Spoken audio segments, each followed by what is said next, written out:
Neoadjuvant therapy for borderline resectable disease. When and why? Hello, this evidence-based content is prepared by Saboor fellowship-trained consultant surgeon. And if you or someone you care about has been told they have borderline resectable pancreatic cancer and your oncologist is suggesting chemotherapy before surgery, you're probably wondering why we don't just operate immediately. I know this feels counterintuitive. When you have cancer, every instinct says get it out now. But today we're going to explore why this strategy called neoadjuvant therapy can actually improve your long-term survival. Neoadjuvant therapy means giving chemotherapy before surgery rather than after. This isn't just about shuffling treatment order. It's a strategic approach that treats visible tumor cells while also targeting microscopic cancer cells that might already be circulating but haven't shown up on scans yet. Here's something surprising: about 1/4 of patients who have pancreatic surgery first never make it to the chemotherapy that could extend their lives. Recovery from operations like the Whipple procedure is demanding. Complications or prolonged weakness can prevent patients from receiving crucial treatment. The PREOPANC trial demonstrated this problem clearly. In patients assigned to surgery first, only 42% started their planned chemotherapy. By contrast, when chemotherapy was given before surgery, 90% completed their neoadjuvant treatment.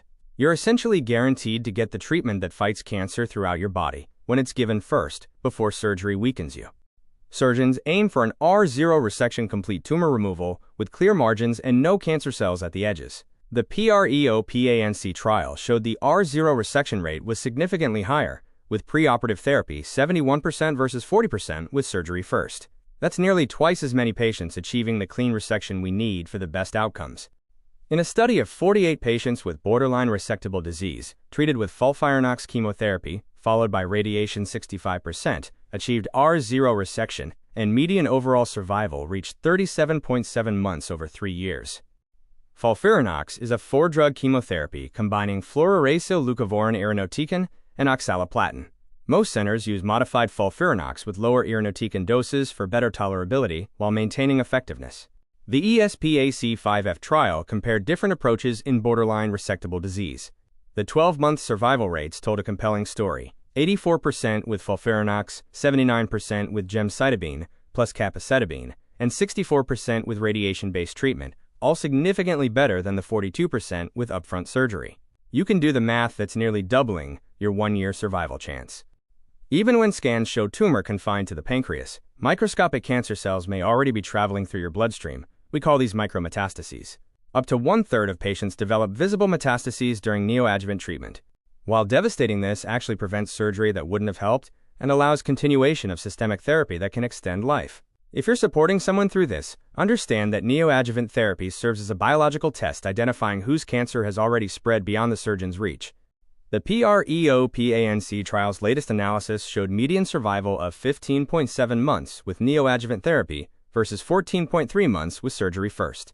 More importantly, 5-year survival was 20.5% with neoadjuvant therapy, compared to just 6.5% with surgery first, more than 3 times as many people alive at 5 years. A meta-analysis of 7 trials involving 938 patients found neoadjuvant therapy improved median survival from 19 to 29 months, a gain of 10 months of life. The benefit appears strongest for borderline resectable tumors. Borderline resectable tumors have limited contact with major blood vessels, the superior mesenteric artery celiac trunk or portal vein system. These patients face high risk for incomplete surgical removal because tumor cells may adhere to these vessels. Neoadjuvant therapy excels here, converting incomplete resections into complete curative ones. FOLFIRINOX causes significant side effects. Severe effects include neutropenia, low white blood counts, and about 46% fatigue and 23% neuropathy and 9% vomiting and 15%, and diarrhea in 13%. However, here's crucial context. Despite higher toxicity than single-agent chemotherapy, FOLFIRINOX actually improved quality of life scores because it controlled cancer more effectively.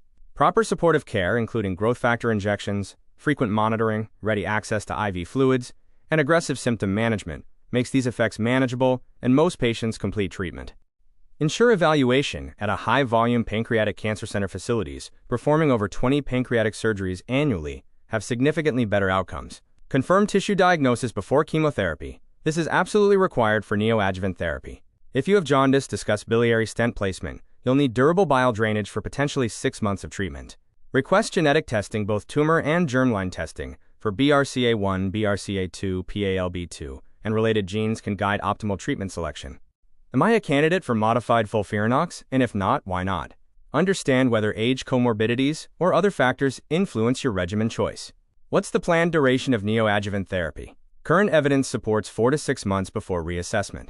What's the role of radiation in my case? The contribution of radiation after chemotherapy remains controversial. Understand your team's specific recommendation. How will you reassess resectability after chemotherapy? Imaging can be unreliable after treatment. Many teams plan surgical exploration, regardless of imaging appearance if there's no distant disease. What's the total chemotherapy duration, including post-surgery treatment? Current recommendations suggest 6 months total of systemic therapy. Will you monitor my CA19-9 tumor marker? If initially elevated, this can track treatment response. Fever above 38 degrees Celsius or 100.4 degrees Fahrenheit with low white counts fever is a medical emergency requiring urgent antibiotics. Severe diarrhea, more than 6 loose stools daily, or diarrhea with dizziness or decreased urination. Persistent vomiting preventing fluid or medication intake. New or worsening jaundice, dark urine, or pale stools may indicate biliary obstruction, needing urgent intervention. Rapidly progressive numbness or tingling severe neuropathy may require dose adjustment. Severe abdominal pain with fever or vomiting could represent pancreatitis perforation or other emergencies. Neoadjuvant therapy represents a fundamental shift in pancreatic cancer treatment, ensuring patients receive life-extending chemotherapy while improving chances of complete tumor removal. Your next step: request evaluation at a high-volume pancreatic center and ask whether modified FOLFIRINOX-based neoadjuvant therapy is appropriate for you. This information is for education. Always discuss your individual situation with your healthcare provider. I've outlined several reputable resources here, which you may find valuable for further information on this topic. Thank you for watching.